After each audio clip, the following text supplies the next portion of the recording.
You can start the call. Hare Krishna Mataji, this is Asra. Hare Krishna Asra. Thank you for coming. It's so nice to hear your voice. So I see Advait, Anmol. Hare Krishna Mataji, this is Jamuna. Hare Krishna Jamuna. Hare Krishna Mataji, this is Anshu.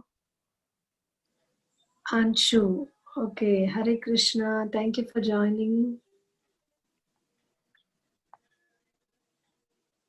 Okay, so let's start. Om Ajnanatimirandasya Jnananjanashalakaya Chakshurunmilitam Yena Tasmai Shri Gurave Namaha. Namo Om Vishnu Padaya Krishna Prasthaya Bhutale Srimate Bhakti Vedanta Swamin Iti Namine Namaste Saraswate Deve Gauravani Pracharine Nirvisesha Shunyavadi Paschatya Deshatarine.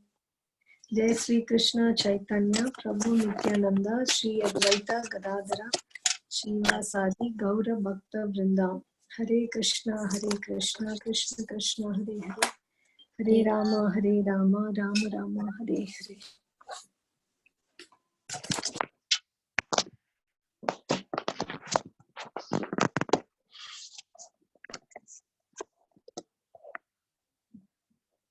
Okay, so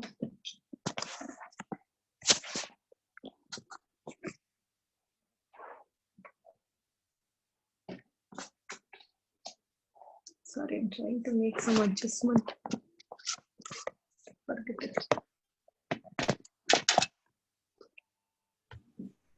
So we are doing chapter 8, text, the last text of chapter 8.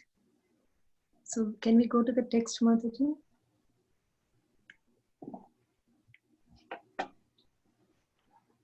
So chapter 8 has 28 verses and we are in the last verse. Srila Prabhupada ki jai. Vedeshu yajneshu tapashu chaiva. Vedeshu yagneshu tapashu chaiva. Vedeshu yajneshu tapashu chaiva. Vedeshu tapashu chaiva. Daneshu yat punya phalam pradishtam. Daneshu yat phalam pradishtam. Daneshu yat punya phalam pradishtam. Daneshu yat punya phalam pradishtam. Atyeti tat sarvam. Atyeti tat sarvam. Atyeti tat sarvam. Atyeti tat sarvam. Idam viditva. Idam viditva. Idam viditva. Idam viditva. Atyeti tat sarvam idam viditva. Atyeti tat sarvam idam viditva. Yogi param sthanam. Yogi param sthanam. Yogi param sthanam. Yogi param sthanam. Upaiti chadyam. Upaiti chadyam. Yogi param sthanam. Upaiti chadyam. Yogi param sthanam. Upaiti chadyam. Vedeshu yajneshu tapassu chaiva. Vedeshu yagneshu tapassu chaiva. Daneshu yat punya phalam pradishtam. Daneshu punya phalam pradishtam. Atyeti tat sarvam idam viditva. Atyeti tat sarvam idam viditva. Yogi param sthanam upaiti chadyam. Yogi param sthanam upaiti chadyam. Okay, so let's do the translation. A person who accepts the path of devotional service is not bereft of the results derived from studying the Vedas, performing sacrifices, undergoing austerities, giving charity, or pursuing philosophical and fruitive activities. Simply by performing devotional service, he attains all these, and at the end, he reaches the supreme eternal abode. Okay, so anybody knows the meaning of bereft? To be without. Yeah, to be without. So Krishna is saying that a person who is accepting the path of devotional service is not bereft of. What does that mean? Meaning who does devotional service does not lack the results of the Vedas, sacrifices, and others. Good, very good, Krishna Chaitanya. So, if we are doing devotional service, the results of the other things are automatically included in that. So, can each one list one activity that is mentioned here? The results of which we achieve through devotional service. Studying the Vedas. Okay, thank you. Anybody else? Pursuing. Chanting. No, chanting is not mentioned here. So the question is, what are the activities, the results of which we are not bereft of by accepting the path of devotional service? Sacrifice. It's just there in the translation. Did you see that? The first one is studying the Vedas and Sacrifices. yeah, performing sacrifices. Third one, undergoing austerities. It's just there in the translation. Would anyone like to say everything? Krishna Chaitanya. Okay, go ahead, Krishna Chaitanya. Giving charities or pursuing philosophical and fruitive activities. Okay, good. So by doing devotional service, we achieve the result of studying the Vedas, performing sacrifices, undergoing austerities, giving charity, or pursuing philosophical and fruitive activities. Simply by performing devotional service, he attains all these and at the end reaches a supreme eternal abode. Okay, so let's see the revision of what we did the previous class. Mataji, can you move the slide?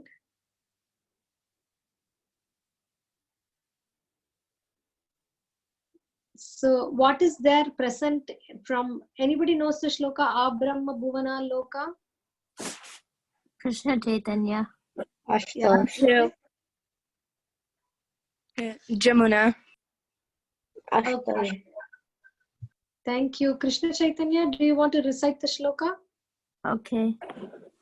Brahma bhuvana loka punaravartina arjuna mamupetya tu kaunteya punarajanmana vidyate. Very good.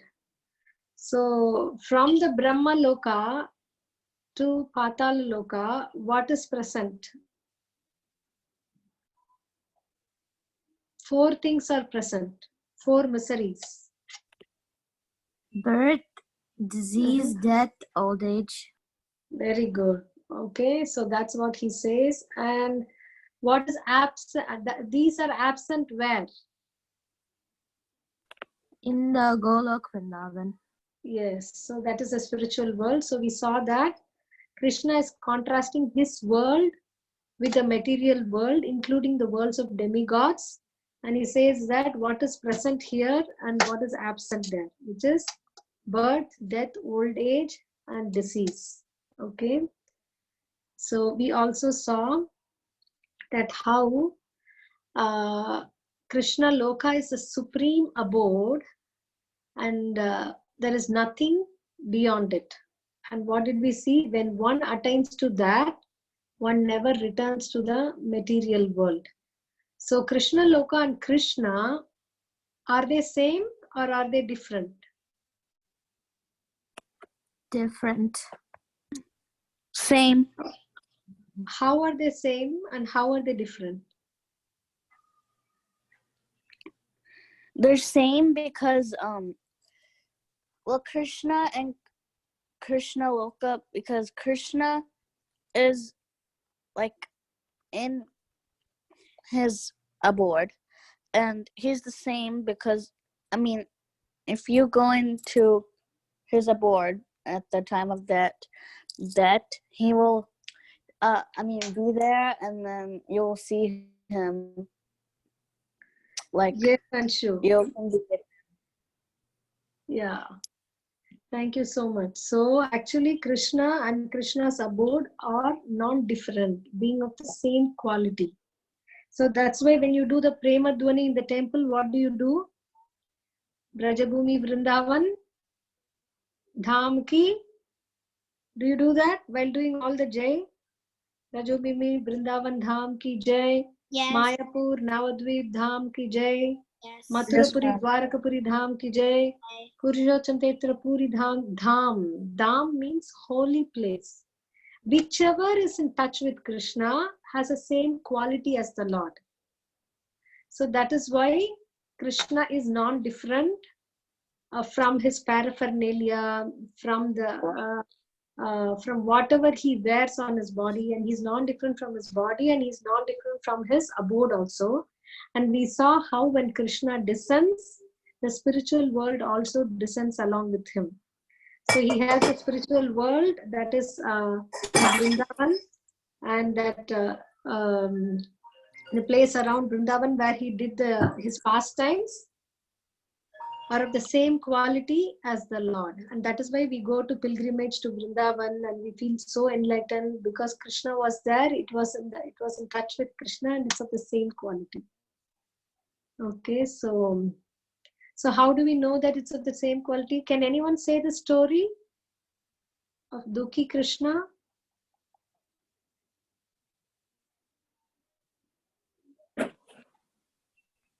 Krishna Chaitanya. Yeah, please say. Okay, there was once a disciple of Sanatana Goswami named Dukhi Krishna, and he had the job of cleaning the favorite grove of Radha and Krishna. But he would do so very happily, because even though it looked like a small job, and like that he would do for 7 years.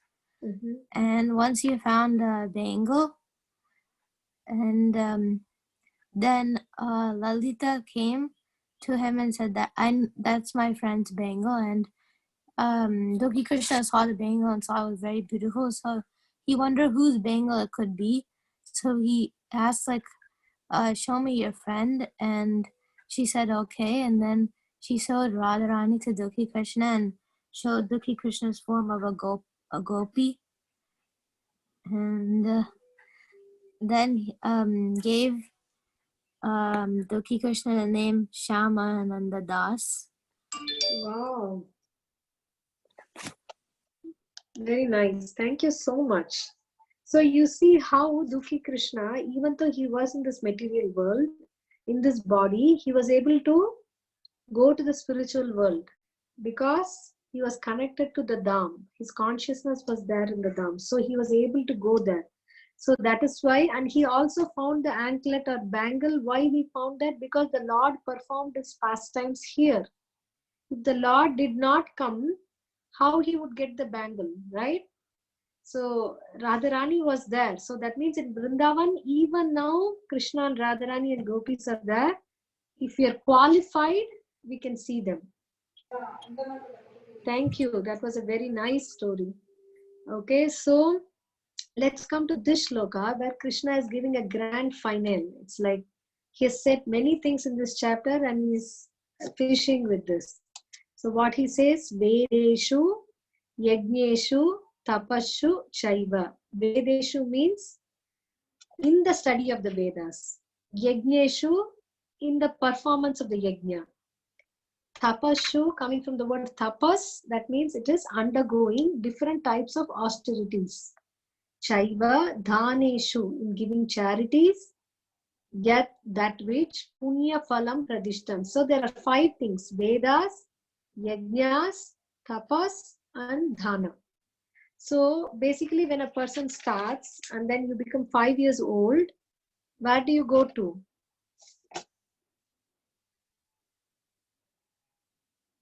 What starts when you're 5 years old? School. School, right? So previously, school was Gurukula.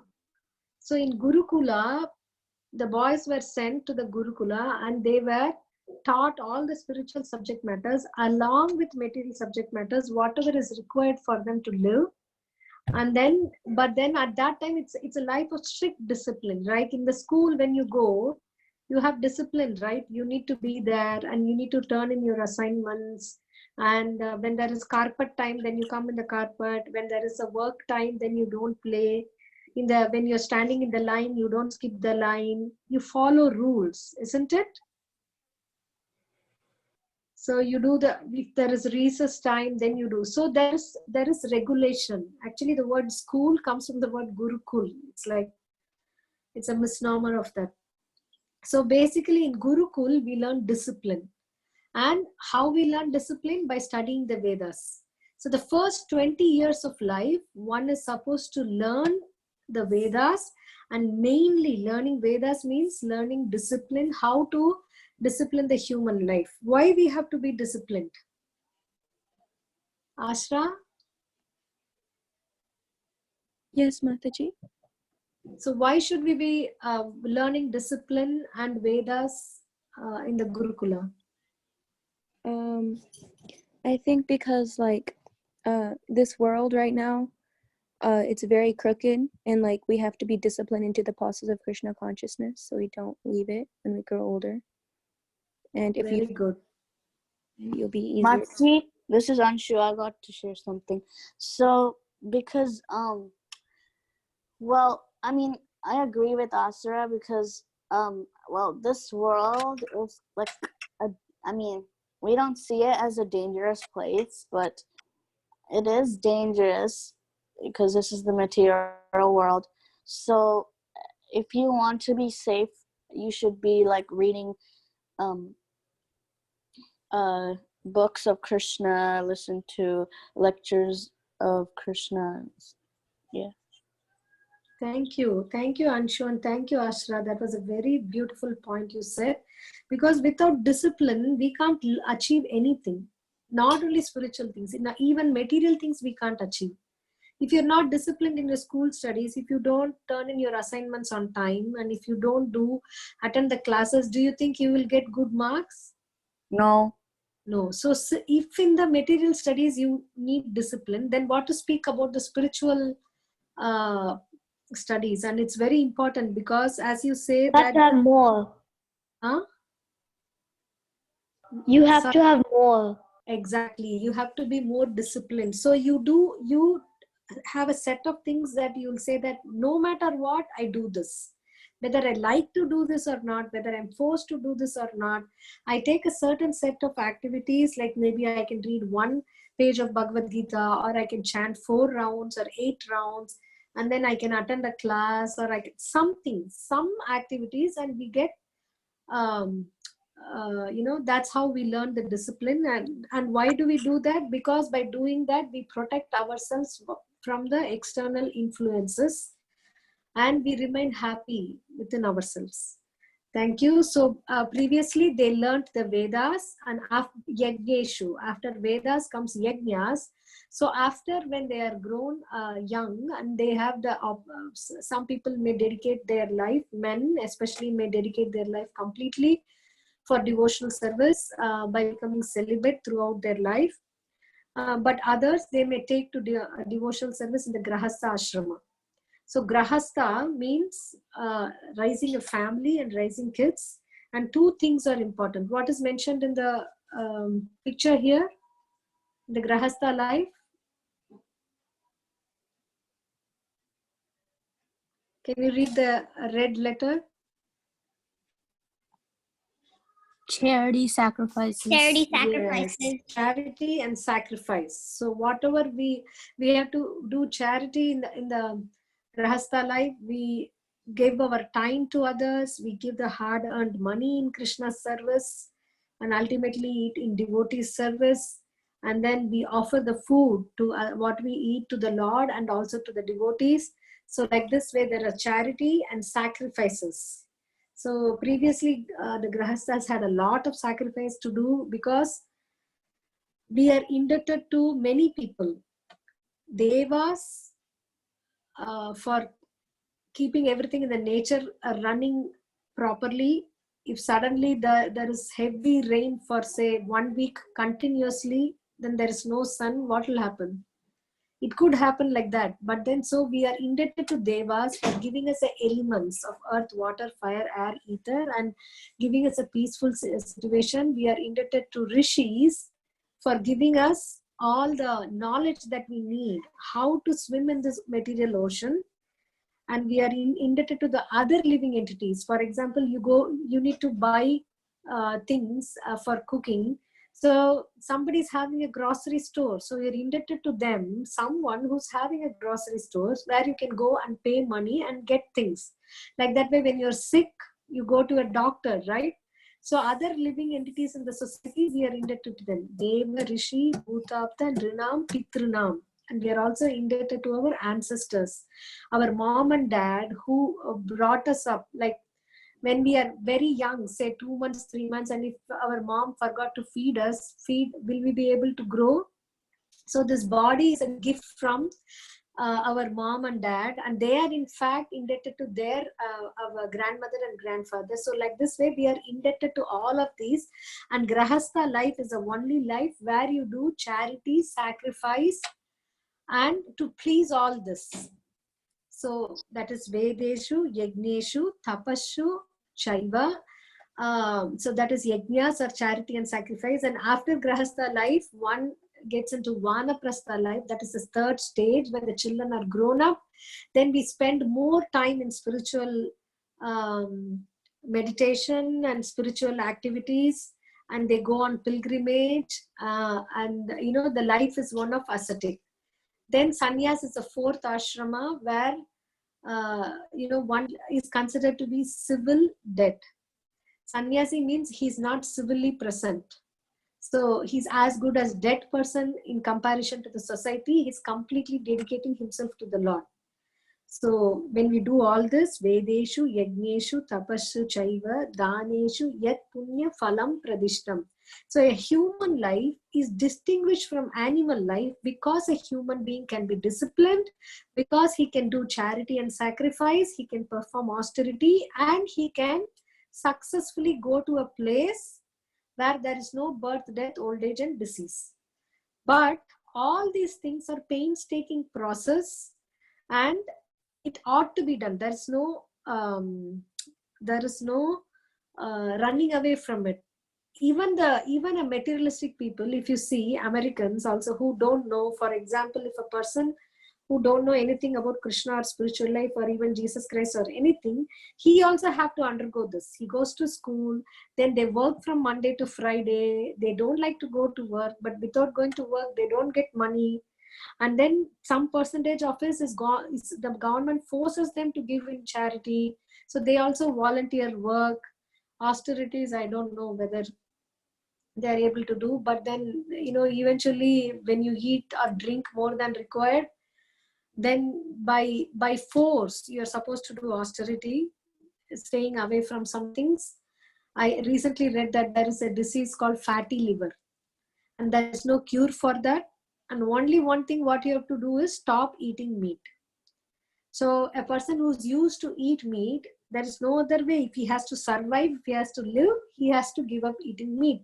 So even if we don't want to do that, we are forced to do that. So better to do it for a higher purpose. So yeah, let's go to the next slide. So this is the purpose of human life, and through the power of devotional service is like an elevator to the spiritual world. So you go through all the steps and do all this. Vedeshu, studying, yajneshu, tapashu, chaiva, daneshu, yat punya phalam. Everything you do, and then you get the result. But you can very easily get the result of all this by performing what? According to the slide, by performing Devotional service. Devotional service. So devotional service is the highest rung, and what is it? First, one starts with regulated sense gratifying life. Then he's attached to the fruits of the work, that is, but then he gives some of the results to the Lord. Then the next stage is he's detached from the fruits of the work, but attached to work. He's doing the work because he ought to do it, and then he gives the results to the Lord. Then because he's doing that, he's getting the knowledge, and he performs austerity, that is Jnana Yoga.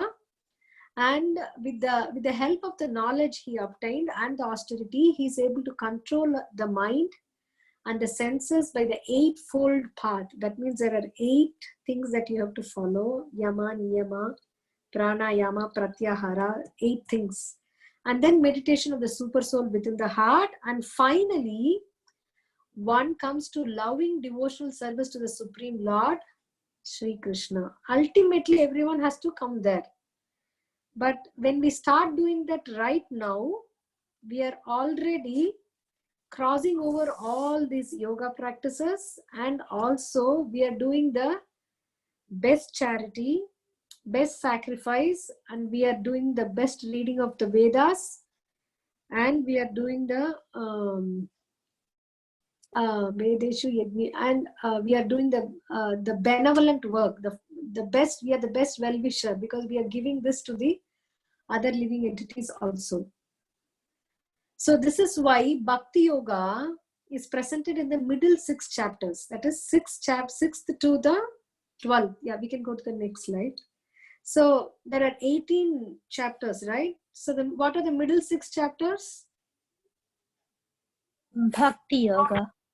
Yeah, what are the chapter numbers? From which chapter to which chapter forms the middle portion of the 18?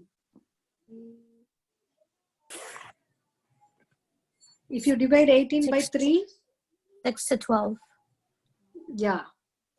So basically 7, 8, 9, 10, 11, 12. So 7 to 12, that's where Krishna talks about himself, talks about this world, and mainly talks about Bhakti Yoga repeatedly. And so Bhakti Yoga is like preserved in between the first 6 chapters, which is predominantly Karma Yoga, the last 6 chapters, which is predominantly Jnana Yoga. It's like this book. The pages of the book are kept in between, safe because of the cover. So Bhakti Yoga is the book, and the cover is the first 6 chapters and the last 6 chapters. It's like cookie with a cream, without the cream, it is just a cookie, right? The cream is the part that's the most tasty, and the cookie with the cream tastes very good. The cookie is there for the preservation of this cream.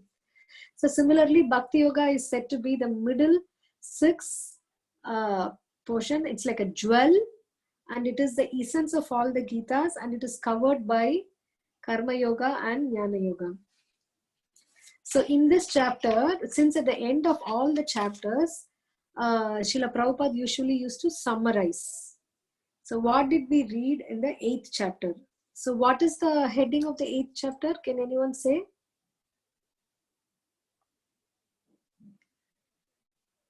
Yeah, so I think I missed the slide in between. Yeah, you can go back. So one thing that's again mentioned here is, if we want to achieve the highest perfection Bhakti Yoga, we cannot do it on our own. Can we learn without going to school on your own, without being homeschooled, without anyone's help? Can you learn on your own? No. No, right? No. There has to be someone who has to teach you the alphabets, the numbers, the grammar, how to read, how to do math, everything. Then you can know. You cannot know on your own. Similar, even this material education, if we cannot know on your own, how we can learn the spiritual education on our own, the process of bhakti yoga. That is why you have to seek the shelter of the spiritual master and take initiation from him. The initiation means you promise that I promise to do 16 rounds every day, and I promise to follow the 4 regulated principles. And for me to do 16 happy rounds every day, I promise to keep in touch with the books and understand the knowledge. Otherwise, it becomes ritualistic. So because we promise this, there is a regulation, and by regulated life, then we attain the highest perfection. Okay, so since attaining the supreme is the Bhagavad Gita, and we'll see what is a summary of this. So in the first 4 shlokas, Lord Krishna is answering Arjuna's question. So Arjuna is asking, Kim tat Brahma, Kim Adhyatmam, Kim Karma, Purushottama. What is Brahman? What is the self? What is Kim tat Brahma, Kim Adhyatma, what is Karma? And what is Adi Bhuta? What is Adi Daiva? What is Adi Yajna? What is this material world? What is a universal form? Who is the Lord within the heart? What is Karma? And everything he has asked, 5 questions, and Krishna answers all the questions from 1 to 4. And then the last question Arjuna is asking is, how can I think about the Lord at the time of death? So Krishna is elaborating on that how important it is to remember him at the time of death. Why is it important to remember Krishna at the time of death? Then you can go back then. To go Sorry. to God. Because you have to go back to Godhead. Because you have to go back to Krishna. Yeah. So how do you go back to Krishna? How does it that if you remember Krishna at the end of your life, you'll go back to him? Like you practice devotional service in your life. Mm-hmm. Give me a shloka to prove that if you think of Krishna at the end of the life, you'll go back to Krishna. A story is Ajamil. Ajamil, very good. Who told that? Advait? Thank you. So the main concept of the 8th chapter is, whatever you think of at the time of your death, you will attain that.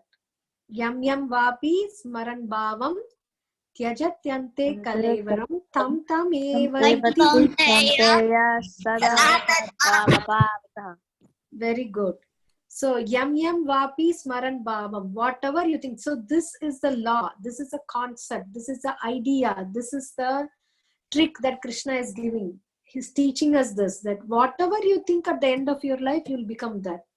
So if you think of me, you will come to me. But if you don't think of me, you will not come to me. Whatever you think of, you will attain that. And what you will think of at the time of death?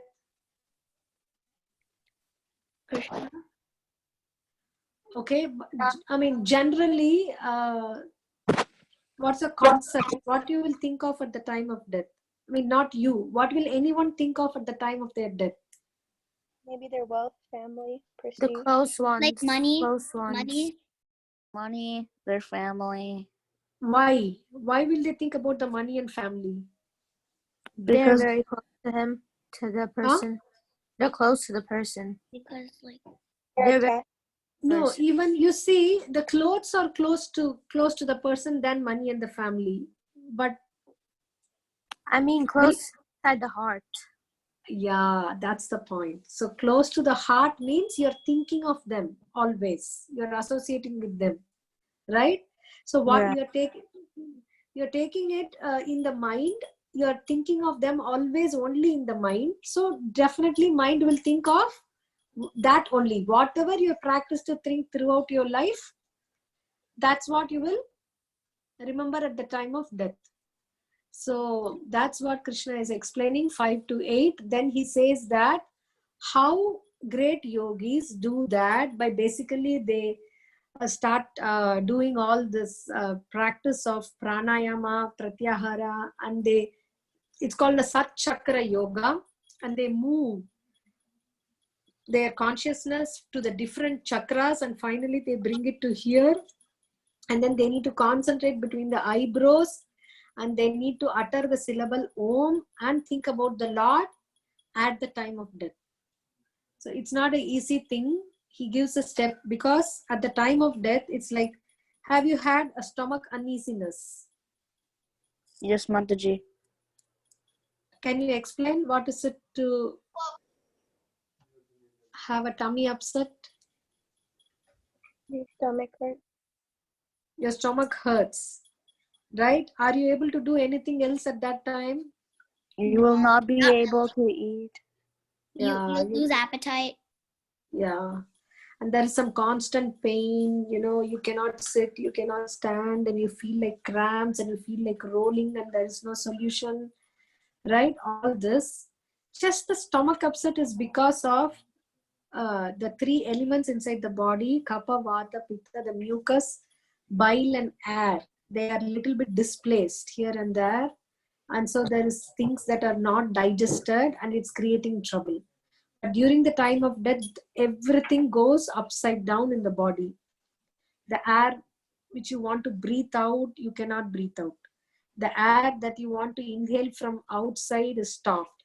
Inside there is a big turmoil. So how, if one at that time has to bring the consciousness to the eyebrow and chant Oh and think about the Lord, is it an easy process?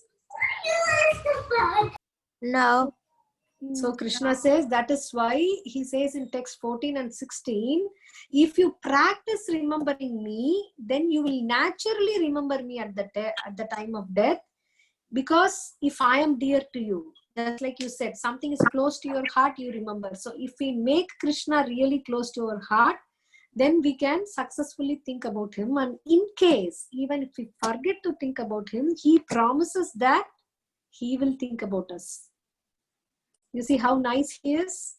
Yes. And then he says, okay, then you may ask, what is the benefit, Krishna? Why I have to think about you, and why I have to come to your world? What's Krishna's answer for that? Because I'm your eternal father. Yeah, because Sorry, what did you say? Because I'm your Eternal father. eternal father. Okay. Mataji can Akshita say? Yes. Because it's actually it's actually our home. It's actually our home. It's our Krishna is our father. And one more main. You won't want to come back. Exactly. Why do you don't want to come back? What's the difference between that world and here? There's That no was no meat eating, no intoxications, no gambling, no problems. Yeah. No That's three true. Huh? like no motivating, so much passion. I There are no didn't hear. Can you be a little bit loud? The motive, like motive ignorance, the motive passion, and motive goodness. It's not there. Okay, so there are no three modes. There are no four regulative principles, but mainly, what is not there? We discussed this. What are the four things, miserable things that are absent there? Birth, death, Birth, death, old age, and diseases. Yes, that's exactly what he says. Mam upetye tu kaunteya punar janma na vidyate. You will So never that is take why birth. we need to, sorry? You will never take birth again. Yeah. So some people may think that taking birth is fun, but then if you take birth, then everything else comes. So basically you live eternally there. Here you jump from one body to another body, like a bird jumps from one branch, it eats all the fruits in that branch, then it goes to the next branch, then eating all the fruits in the next branch, then it goes to the next branch, then it finishes this tree here and goes to the next tree. Like that way we keep on wandering different bodies and different planets. Okay, so, and he says that is how his world is superior, and there is no birth, death, old age, and disease, and no need to come back. And then finally, in the final shloka now, he says that You don't need to do many different things separately, but by doing bhakti yoga, you automatically get the result of doing all the other activities, studying the Vedas, performing sacrifices, undergoing austerities, and doing charity. Everything else you get just by devotional service. Okay, so now we learned the summary of chapter 8, and there is a story from Gita Mahatmya. Gita Mahatmya is where Gita Mahatmya means the glories of each chapter of Bhagavad Gita, Lord Shiva is telling to Parvati Devi.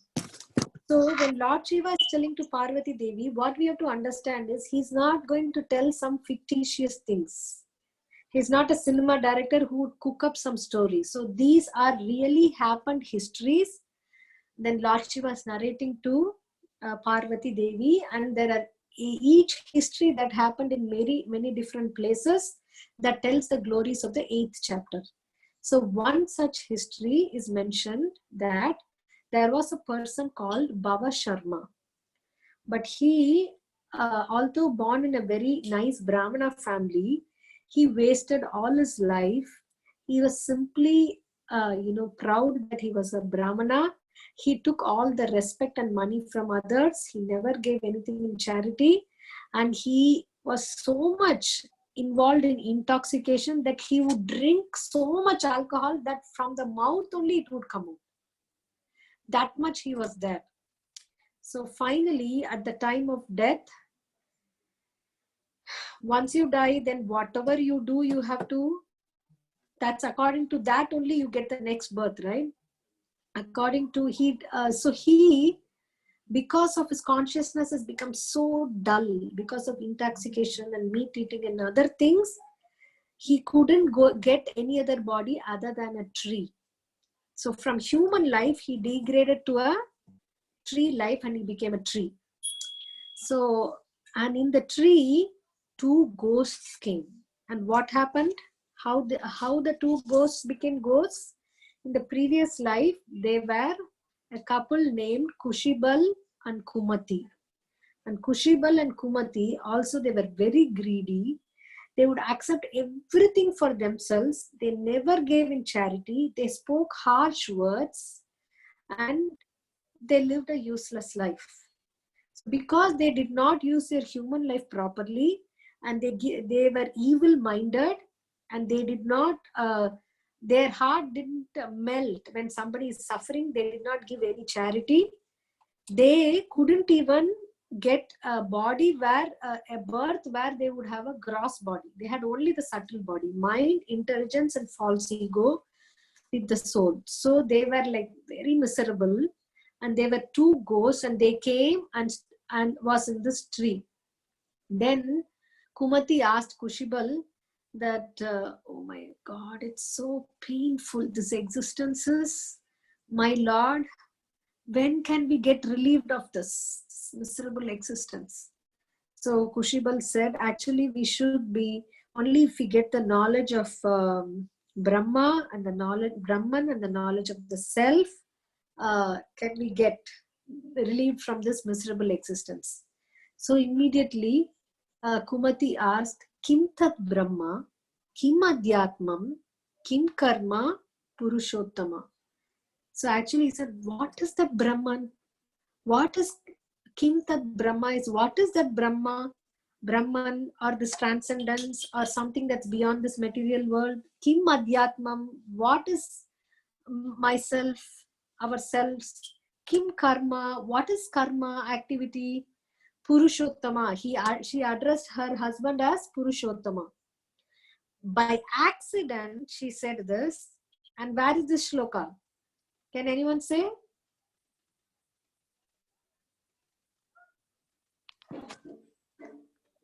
Did we do this shloka? Which one, Mataji? Kim tat Brahma, Kim Adhyatmam, Kim Karma, Purushottama. No, I don't remember. Oh, we didn't do, right? Okay, so it is the first shloka of the 8th chapter. The first line, not even one full shloka. The first line.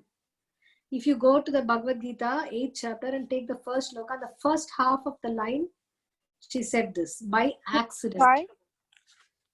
Mataji, can I try? Yeah. Okay. Should I say the whole sloka or just that part? Yeah, if you can say the whole shloka. Okay, I'll try. Arjuna vacha kim tad brahma kim adhyatmam kim karma purushottama adi bhutam cha kim proktam adi daivam kim uchyate. Very good. Hari bol. Very nice.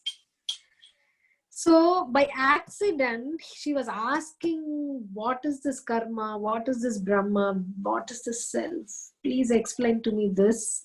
And by accident, she happened to tell the first line of the first shloka of Bhagavad Gita, 8th chapter. And these shlokas are none other than spoken by the Lord himself.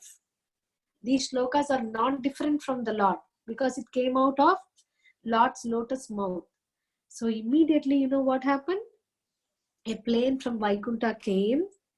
They were relieved of all the sinful activities. They boarded the plane and they went back to Krishna, to Vaikuntha Loka. And what happened to Bhava Sharma, the soul as a tree on whom they both were, were there and they were conversing this. Bhava Sharma also got relieved from the tree body. He got relieved from all his sinful activities. And he was born in the Kashipuri as a very nice Brahmana. And then he could remember his previous life. And he kept on reciting only the whole life. He recited only this shloka. Kim tad Brahma, kim adhyatmam, kim karma purushottama. Adibhutam cha kim proktam, adidaivam kim uchyate.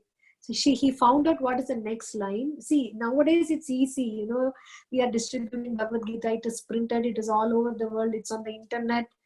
We hardly need to do anything, but it was not this case. Previously, very, very few souls only had this access to this knowledge, and whoever had this knowledge, they tell it to someone else, and only very few souls got to hear this, got this knowledge of great scripture called Bhagavad Gita. So he got liberated. He recited the whole shloka, and at the end of the life, he went back to Krishna.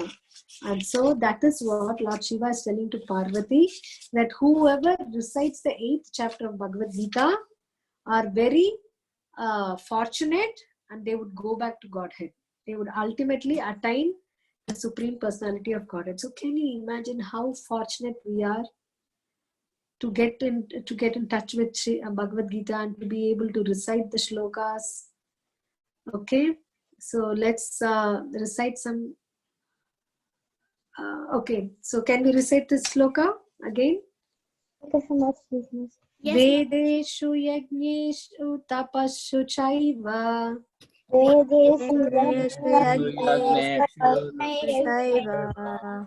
daneshu yat punya phalam pradishtam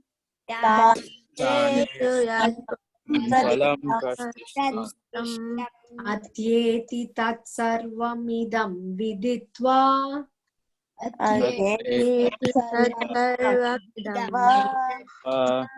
yogi param sthanam chadyam.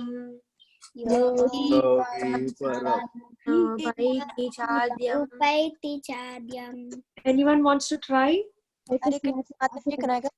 Yes. Vedeshu yagneshu tapashu chaiva daneshu yat punya phalam pradishtam atyeti tat sarvamidam viditva yogi param sthanam upaiti chadyam. Wonderful, Asha. Thank you so much. Okay, anybody else? Krishna Chaitanya. Yeah, Krishna Chaitanya and Ashutosh. Vedeshu yagneshu tapassu chaiva daneshu yat punya phalam pradishtam atyeti tat sarvamidam viditva yogi param sritam upati chadam. Chadyam, very good. Vedeshu yagneshu tapashu chaiva daneshu yat punya phalam pratishtam अत्येति तत्सर्वमिदं विदित्वा योगी परं स्थानमुपैति चाद्यम्. Perfect. Hare Krishna Mataji, this is Jamuna. Can I go? Yes, Jamuna. Vedeshu yagneshu tapassu chaiva daneshu yat punah phalam pradistam atyeti tat sarvamidam viditva yogi param stanam utpati chadyam. Perfect. Thank you, Jamuna. Hare Krishna Mataji. Yes, one by one. Please read. Vedeshu yagneshu tapasya chaiva daneshu yat punya phalam padishyam atyatye tat sarvam idam vitatva yogi param sthanam appaiti chadyam. Perfect. Thank you. Hare Krishna Mati, this is Krishna. Can I say it? Yes, please, Krishna. Go ahead. Vedeshu yagneshu tapashu chaiva daneshu yat punya phalam pradishtam atyeti tat sarvam idam viditva yogi param sthanam upayata chadyam. Thank you, Krishna. Who else? Mataji, can Akshita go? Yes, please. Vedeshu yagneshu tapasyu chaiva daneshu yat punyam phalam pradishtam atyati yat tad sarvam itam Pititva yogi param sthanam upaiti chadyam. Thank you. Perfect. Thank you. Krishna Mataji, could I get a translation? Yes, please. A person who accepts the path of devotional service is not bereft of the results derived from studying the Vedas, performing sacrifices and undergoing austerities, giving charity or pursuing philosophical and creative activities. Simply by performing devotional service, he attains all these, and all the end he reaches the supreme eternal abode. Thank you. Beautiful. Thank you, Ashra. You see how nicely Krishna is telling that simply by performing devotional service, we get this, and then we get the final result of reaching his supreme eternal abode also. Anybody else we missed? Anybody else wants to say the shloka? Mataji, can I read the translation? Yes. A person who accepts the path of devotional service is not bereft of the results derived from studying the Vedas, performing sacrifices, undergoing austerities, giving charity, or pursuing philosophical and fruitive activities. Simply by performing devotional service, he attains all these, and at the end he reaches the supreme eternal abode. Thank you, Mataji. Thank you, Akshita. Can I say the translation? Yes, yes, please. A person who accepts the path of devotional service is not bereft of the results derived from studying the Vedas, performing sacrifices, undergoing austerities, giving charity, or pursuing philosophical and fruitive activities. Simply by performing devotional service, he attains all these, and at the end, he reaches the supreme eternal abode. Thank you. Thank you, Ashutosh. Okay, I think I'm over time. Is it? Thank you, Mataji. Yes, Mataji. Prithvilasini Mataji, should I end or you gonna end? Yes. Is Yeah. Mataji? We can end, Mataji. Yes, sure. Okay. Okay. Thank you all very much. It was such a nice thing having all of you here, and Thank you, Mataji. Thank you, thank you. Hare Krishna. Thank you, Mataji. Hare Krishna. Archana Gopika Mataji, I think you have to end. You're the host. I'm not able to reclaim, so if you can. Oh, yeah. Okay. Thank you. Vansakalpatarubhyascha kripasindhubhyevacha patitanam pavanebhyo vaishnavebhyo namo namaha. Srila Prabhupada ki jai.